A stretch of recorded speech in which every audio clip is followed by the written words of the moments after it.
এক গ্রামে বাস করত এক বালক। সে একদিন জঙ্গলে যায়। হঠাৎ জঙ্গলে তার সঙ্গে একটি স্বর্ণের কবুতরের সাক্ষাৎ হয় এবং তার সাথে ভালো বন্ধুত্বও হয়। সে প্রতিদিন তাকে একটি উজ্জ্বল স্বর্ণের ডিম উপহার দিত।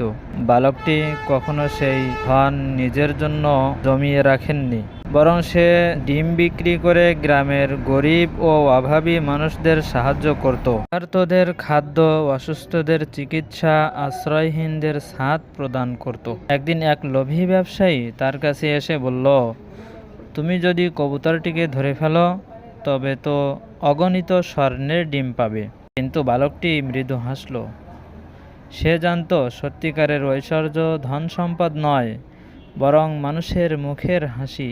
একদিন কবুতরটি বালকের এই ভালো কাজ দেখে বলল, তুমি কখনো লোভ করনি, তাই আজ আমি তোমাকে এক চিরস্থায়ী উপহার দিচ্ছি। সে তাকে একটি স্বর্ণের ডিম দিয়ে বলল, এই ডিম 3 বার ঘষলে একটা করে ডিম পাবে। বালকটি বুঝতে পারল সত্যিকারের ঐশ্বর্য স্বর্ণের নয়, বরং মানুষের জন্য কিছু করার আনন্দেই নিহিত। তুমি কি ভাবছো, এমন সোনার হৃদয় যদি আমাদের সবার থাকতো, দুনিয়া কত সুন্দর হতে পারত।